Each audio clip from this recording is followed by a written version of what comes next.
Welcome to our channel. Idli ಹೇಗೆ ಮಾಡಿದ್ರು ಸಾಫ್ಟಾಗಿ ಬರ್ತಿಲ್ಲ ಅನ್ನೋರ್ಗಾಗಿ ಇವತ್ತಿನ ರೆಸಿಪಿ. ಸೊ ಇದರಲ್ಲಿ ಸೀಕ್ರೆಟ್ ಟಿಪ್ನ ಕೂಡ ನಾನು ಆ್ಯಡ್ ಮಾಡಿದ್ದೀನಿ. ಸೊ ವಿಡಿಯೋನ ಎಂಡ್ ತನಕ ನೋಡಿ ಇಡ್ಲಿ ಸಾಫ್ಟಾಗಿ ಹೇಗೆ ಮಾಡೋದು ಅಂತ ಹೇಳಿ ತೋರಿಸಿದ್ದೀನಿ. ಮೊದಲನೇದಾಗಿ ರೇಷನ್ ಅಕ್ಕಿನ ತಗೋತಾ ಇದ್ದೀನಿ. 2 ಬೌಲ್ ಆಗುವಷ್ಟು ರೇಷನ್ ಅಕ್ಕಿನ ಒಂದು ಪಾತ್ರೆಗೆ ಹಾಕಿ ಚೆನ್ನಾಗಿ ತೊಳೆದು ಅದನ್ನ ಒಂದು 8 ಅವರ್ ನೆನೆಯಕ್ಕೆ ಬಿಡ್ತಾ ಇದ್ದೀನಿ. 12 ಗಂಟೆ ಬೆಳಗ್ಗೆ ನಾನು ನೆನೆಸಿದ್ದೆ. ಸೊ ಇದಕ್ಕೆ ಅರ್ಧ ಬೌಲ್ ಆಗುವಷ್ಟು, ಸೇಮ್ ಅಳತೆಯಲ್ಲಿ ಅರ್ಧ ಲೋಟ ಆಗುವಷ್ಟು ಉದ್ದಿನ ಬೇಳೆನ ಕೂಡ ಹಾಕಿ ಚೆನ್ನಾಗಿ ತೊಳ್ಕೊಂಡು ಅದನ್ನು ಕೂಡ ನೆನೆಯಕ್ಕೆ ಬಿಟ್ಟೆ. ಸೊ ಇದೇ ಹಂತದಲ್ಲಿ ಇನ್ನೊಂದು ಬೌಲಿಗೆ ನಾನು ಒಂದು ಮುಷ್ಟಿ ಆಗುವಷ್ಟು ಅವಲಕ್ಕಿನ ಕೂಡ ನೆನೆಸ್ಕೊಂಡೆ. ಸೊ ಅದನ್ನು ಕೂಡ ಅಷ್ಟೇ ತೊಳೆದು ಚೆನ್ನಾಗಿ ನೆನೆಸಿಟ್ಕೋತಾ ಇದ್ದೀನಿ. 8 ಅವರ್ ಆದಮೇಲೆ ನಾನು ಇವಾಗ ನೋಡಿ ನುಣ್ಣಗೆ ರುಬ್ಕೊಂಡು ಇಟ್ಕೊಂಡಿದ್ದೀನಿ. ಇಡ್ಲಿ ಸಾಫ್ಟಾಗಿ ಬರೋಕ್ಕೆ ಒಂದು ಸೀಕ್ರೆಟ್ ಟಿಪ್ ಅಂತ ಹೇಳಿದ್ನಲ್ಲ, ಅದನ್ನೇ ನಾನೀಗ ತೋರಿಸ್ತಾ ಇದ್ದೀನಿ. ಒಂದು ಗ್ಯಾಸ್ ಫ್ಲೇಮ್ ಆನ್ ಮಾಡಿ 1.5 ಲೋಟದಷ್ಟು ನೀರನ್ನ ಹಾಕೋತಾ ಇದ್ದೀನಿ. ನೀವು ನೋಡ್ತಾ ಇರ್ಬೋದು.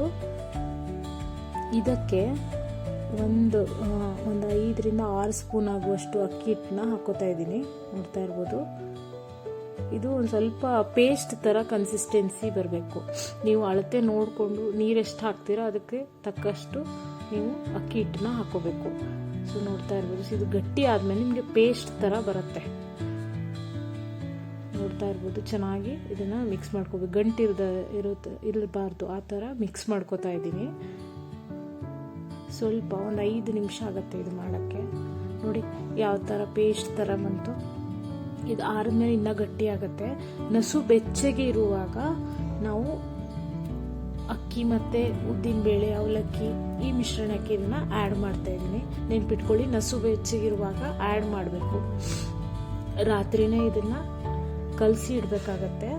ಸೊ ಇದೇ ಹಂತದಲ್ಲಿ ನಾನು 2 ಲೋಟಕ್ಕೆ ಎಷ್ಟು ಬೇಕೋ ಅಷ್ಟು ರುಚಿಗೆ ತಕ್ಕಷ್ಟು ಉಪ್ಪನ್ನು ಕೂಡ ಆ್ಯಡ್ ಮಾಡ್ಕೊತಾ ಇದ್ದೀನಿ.